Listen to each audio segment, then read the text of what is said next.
welcome back to Tone Bogans. As ever, the same introduction every time. Very consistent, aren't we? Today, I'm going to ask you a question. What if I said that you could get $1,000 plus pedals sound for about 30 Australian dollars? Would you take up the offer? Because I did. I got myself the Mosky Golden Horse, and it is based on the Clon. I've never heard a real Clon. I've heard one in YouTube videos, but I am never going to get my hands on $1,000 or more pedal for two reasons. It's $1,000 or more, and I probably don't need it. If all of these pedals are coming out that are clones of it, I really don't see the point of buying the original. That's just me though, because it's Tone Bogans and not Tone Snobs. So, I've got the Golden Horse version. This comes in a Silver Horse version as well, and it gives you a little toggle switch that takes you between this version and the silver version. So in the future, I will actually procure myself from eBay. I will liberate eBay of a Silver Horse and we'll do a comparison. I think there's probably some videos online as well if you want to jump the gun while I'm waiting to do that. The main difference is in the tone control. This has a sweepable mid, I think, because it doesn't have a great range if it's all the way down on the tone knob. Well, it actually says treble, but if it's all the way down counterclockwise, it's not very bassy, which is good because you don't want too much boom. And then when it's all the way up, it's not too fizzy, which is good because you don't want too much fizz either. Like, you want it just to be just right in the Goldilocks zone. So I guess this knob, we can call that the Goldilocks knob if we really want, which fits Golden Horse, and that was really unintentional as well, that description. I normally have this because I am using a guitar that's got quite a dark pickup set. I use it about, 2 o'clock or so? It sounds really sweet to me there. It kind of gives a little bit of like oomph, a little bit of sparkle in, but it doesn't take it where it's too tinny because I don't want that. I want everything to sort of be in that mid-range when I'm playing ambient guitar. I don't want to burn people's eardrums out with piercing highs. It's very nice of me, I know. Now, if I was running this through an amp, this output knob, especially if it was a tube amp, would drive the tubes nicely, and then I could dial this little baby, the gain knob, all the way down. I'd have myself some kind of boost. But I don't. I mostly use a DI when I'm recording ambient guitar, and I really just focus on moving this around and either decreasing the gain or increasing it if I want something to be a little more rough around the edges, I guess. Rough's a nice terminology. Sometimes I just use it as a boost, or I use it to sit in a frequency range that I haven't used in other guitar parts. It's all very technical, of course. So what we'll do, we'll see you after the riffs, we'll come back and we'll discuss this in a little bit more detail.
For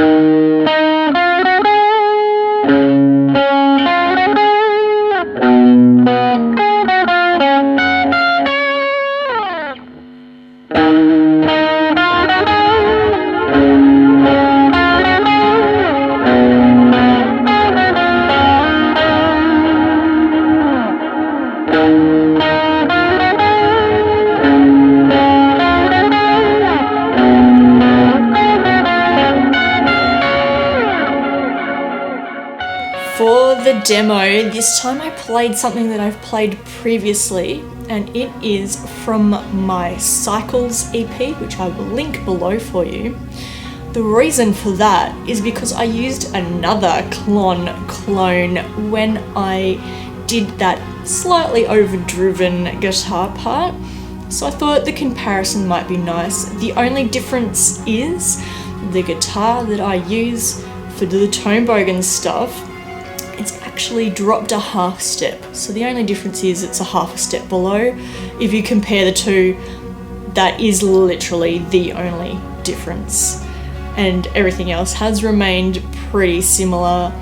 I think maybe the delay didn't match up as well, because I think I might have done that in post. I can't really remember, but I used a pedal this time. And if you want to compare clones,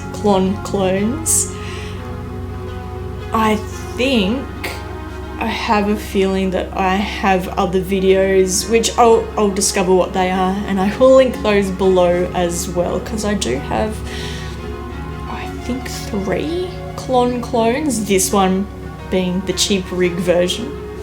I highly recommend it.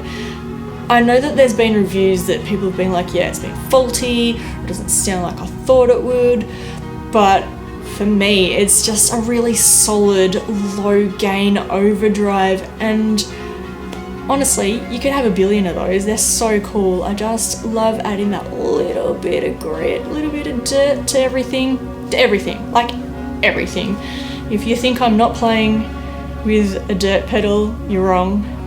Literally, almost everything has some kind of overdrive on it, of some description in everything that I've released on YouTube so far. So for $30 Australian, and I'm pretty sure that they are the same price as when I got mine, like, just get 6 of them. You may as well, like, put them everywhere. Bathroom, in the kitchen, in the lounge room when you're watching TV. Just they just need to go everywhere. It's a very, very, very cool pedal for the price, especially for the price. I can't tell the difference between my expensive clone and this one when it's in a mix. If I side by side them, and I'm listening really carefully when I'm doing a demo of side by side, I could probably tell them apart, but in a mix, you cannot tell the difference.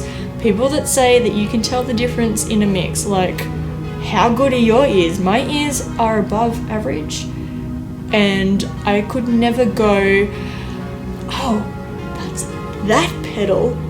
Oh, sounds amazing in the mix. Like, I can't pick what pedals people are using in a mix.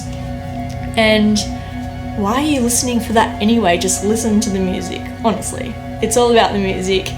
Get one of these because it's all about the music. Because you don't need a $1 billion pedal, or however much they are now, to make good music. You just need to make music. That said, getting off my golden horse, and I will see you next time. Thank you so much for watching, and don't forget to subscribe if you are not already a subscriber, so that we can have these discussions very shortly. Bye bye.